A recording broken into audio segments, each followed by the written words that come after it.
Welcome back to our YouTube channel. This is your ADC Maths. Welcome to the another interesting problem in the complex Fourier transforms. Complex Fourier transforms. You know the complex Fourier transform? Yes. The Fourier transform of f of x is equal to 1 by square root of 2 pi f of x is equal to isx dx. The output is f of s because s is the kernel of the Fourier transforms. Its inversion formula and its Parseval's identity. So everything is there, no problem. Now my question is, obtain the Fourier transform of this function f of x equal to a squared minus x squared in mod x less than a. Mod x less than a. So what's the limit for the interval? The interval is minus a2 plus a. The function minus a2 plus a. The function is a squared minus x squared. Otherwise it is 0. If a is a positive constant, otherwise it is 0. After getting this Fourier transform of this function, evaluate these two integrals. Sin t minus t cos t by t and sin t minus t cos t by t whole square. So the first one no power, second is power 2. So what I suggest is that there is a power 2 means use the Parseval's identity. No power, try to get with the help of the inversion formula. So this is the long answer question. After getting the Fourier transform, using the inversion formula to evaluate the first integral part, and by using the Parseval's identity, you will get the second integral part. Let us see one by one. Right? Now first of all, find out the Fourier transform of this function f of x. So Fourier transform of f of x. So what's Fourier transform of f of x? 1 by square root of 2 pi integral.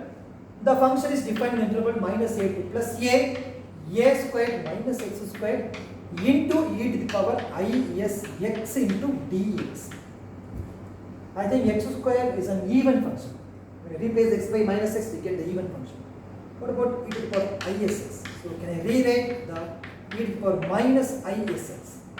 A squared minus x squared. E to the power isx can be cos sx plus I sin sx, right? Right, into dx. As already you know, cos x is an even function, sin is an odd function. So it's an even function, this is the odd function. What about this function? This is also even function. So even into even is even into odd is odd. So what's the use of the even to odd function? This property is there. Once the product of two functions is output is even, we may rewrite this by twice the time integral 0 to a.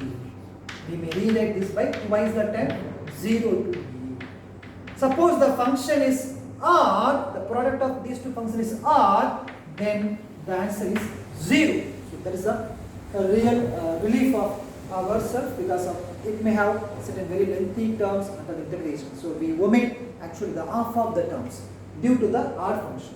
So what about behind that term? We have 1 by square root of 2 pi. So once again I repeat the concept. This is the even, this is the even, this is the odd. So even to even is even. So this integral part becomes twice 0 to a. But even to odd is odd. So this a square minus x square into sin sx is 0 because of this odd function. So that's why the second term is 0. And 1 by root 2 is there. So after cancellation of 1 root 2, this comes square root of 2 by pi. Let us use the Bernoulli formula. Here u is equal to a square minus x square, v equal to cos sx. So can I use the Bernoulli formula? We get a square minus x square cos sx integration is sin sx by s. The formula minus a square minus x square differentiation minus 2x and the integration of sin sx minus cos sx by s square. Yeah, we have one more s here. Plus the formula plus. Once again differentiate the minus 2x with respect to x, we get minus 2. Once again integrate this cos sx, we get plus. So this minus already retained. So minus sin sx by s power 3. After that, next one is 0 because of 2 is a constant, so it is 0, right? It's clear? Now when I substitute x is equal to a here, a square minus a square 0, 0 nothing 0, leave it. When I substitute x equal to 0 here, sin 0, 0. So this term is totally 0 for both upper and lower limits. What about these two? I think so. Before applying the limits, can I simplify for my convenience? So minus minus plus plus minus minus. So it's a minus term, minus or minus plus, so plus term. So I think 2 is common. And I take 2 outside. So So when I take 2 outside, so 2 into square root of 2 by pi, I write the positive term sin sx by s cube, and this is minus and minus plus, plus and minus minus, minus 2 already taken outside, right? X into cos sx by s square. So let us use the limit for x is equal to 0 to x is equal to a. If I substitute x is equal to a, I am getting that 2 into square root of 2 by pi, this is a constant term. When I substitute x is equal to a, we get sin sa by s cube minus, substitute x is equal to a, we get a into cos of s a, because x is equal to a, by s square. What about the lower limit? The lower limit is 0. Sin 0 is 0, cos 0 is 1. Yeah, I know cos 0 is 1, you also know cos 0 is 1. But in front of that cosine term you have x. So can I substitute x equal to 0 here? 0 into cos 0 is also 0, because cos 0 is 1, 0 into 1 is 0. So for the lower limit, it is completely 0. We don't bother about the lower limit. Right? Now here I find that s cube, here I find that s square. So when I take the s cube as LCM, what will happen? Yeah, this will comes 2 times square root of 2 by pi. If I take the s cube as LCM, here s cube is there, so no problem at all. So it is sin of sa here minus. Here I have s square. So better we can multiply s in the numerator and one more s in the denominator. It becomes s cube. So the denominator is s cube. What's the numerator now? S into a. So it is s into a cos s. So this is the output of the Fourier transform of the given function. So this is, looks like exactly the requirement. You see the reduction part, sin t cos t. If we take t equal to sa, yeah, I think so we get this in the format. So this is the somewhat we are reaching the correct answer there, right? So after getting this Fourier transform of the given function, I would like to deduce these two parts. Clear? First one, there is no power, so apply the inversion formula. Second one, power 2, so better we apply the partial solidity. But before going to that, I want to test whether this f of s is even or odd, or neither even or odd. I want to check whether the function is even or odd, because I am using here even and odd concepts. So once we know the behavior of the nature of the f of s, it is maybe helps us to determine or maybe make it the simple way. So what is the f of s here? This is the f of s. So what about f of minus s? So if I replace s by minus s, what happened? Leave the constant term, we don't bother about it. What is the sign of minus ac? Minus of this minus. This is becomes minus ac, right?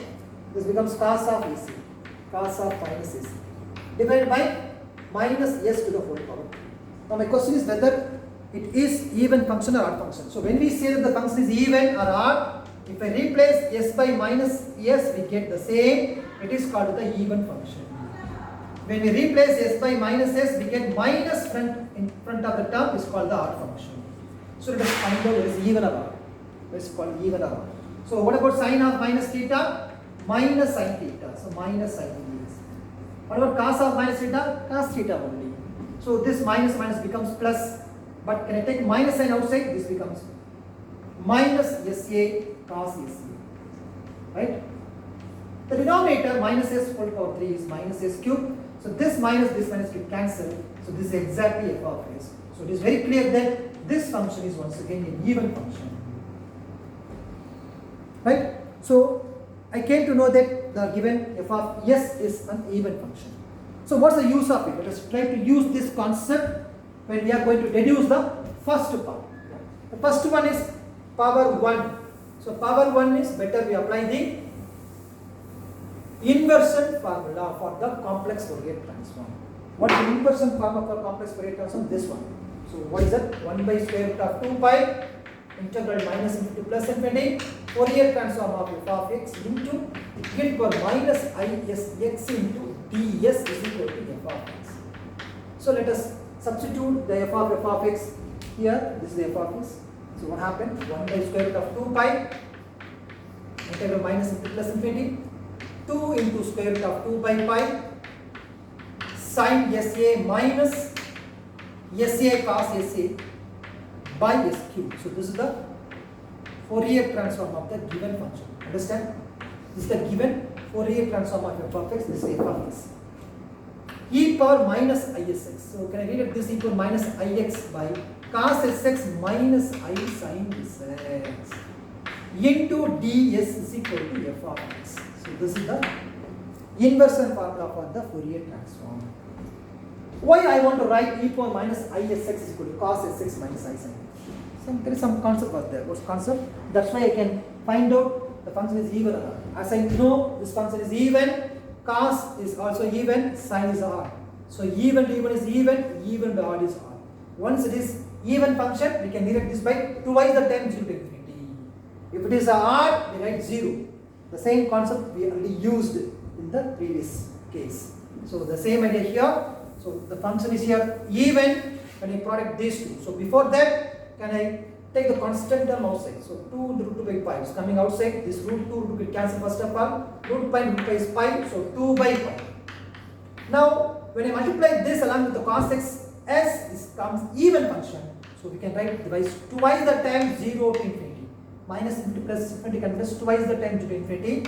Sin of sa minus sa cos sa by s cube into cos sx into ds minus I into 0 is equal to f of x. Why this is 0? Because of even the odd is odd. It's an odd function. The answer is 0. This is the one of the finest property in the definite integral, right? It is 0. If you have doubts, please can you go and watch the separate video I made for the even odd functions and what is the properties under the definite integral. It comes 0. Please go and watch. Right? Now, so this is 2 into 4. Yeah, 4 by pi. It's clear. I think somewhat we reached the answer. But anyhow, I don't want this constant because there is no cosine term out of this term. So what I want to take that, I can take x is equal to 0 because of cos 0 is 1. At the same time, what about f of x at x equal to 0? F of 0. So when I take x equal to 0, x equal to 0 is in between the interval minus a to plus a. In the interval, the function is a squared minus x squared. When substitute x squared equal to 0, this x equal to 0, we get this f of 0 is equal to a squared. So when I substitute x equal to 0, this term becomes 1, this term becomes a squared. So that's the concept. So 4 by pi integral 0 to infinity sin of sa minus sa cos sa by s cube into, now cos 0 is 1 into ds is equal to f of 0 is nothing but a squared. Still we need to do some more simplifications because it is in terms of sa, but I need the t here. So can I take sa equal to t? What happened? Can I take sa is equal to t? What happened? Yeah. Let's see. Can I take the proper substitution here? Yes, a is equal to t. S is the output variable, a is the constant, t is now the new dummy variable. So s is equal to t by a. So what about ds by dt is equal to 1 by a. Otherwise ds is equal to dt by t. So what about the limits? Yeah, when as s is equal to 0, t is also 0. When s is equal to infinity, t is also infinity, isn't it? Because this is the limit for s. This is the limit for s only. So can I convert this into the t now? What happened? We convert this into the t. I think probably we may get the answer. So when I put in t equal to 0 to t is equal to infinity, yes, right? Sin sin t, sa equal to t and cos sa is cos t by s cube. What's s cube? S is equal to t by a, so it is t cube by a cube. Into, what about ds? ds is equal to dt by a is equal to a squared. I think so this a cube, it becomes a squared and this a squared and this a squared cancel. So the 4 by pi is this left hand side. Then make the reciprocal to the next side because 0 to infinity. Sin t minus t cos t by t cube into dt is equal to pi by 4. That's it. This is the first one. So the first one answer is pi by 4. Pi by 4. Got it? Isn't it? What's the second one? The second one, the same term, but power 2. The same term but the power 2. So power 2 means better we apply the Parseval's identity. Better we apply the Parseval's identity. Let's see how we are going to apply the Parseval's identity. So already we have f of s here, yes, right? So the second deduction part. What's second deduction part? I'm going to use the Parseval's identity. So the second one, integral 0 to infinity sin t minus t cos t by t cubed to the whole square dt. What is the answer? So square is there, so I want to find it by using the Parseval's identity. By Parseval's identity.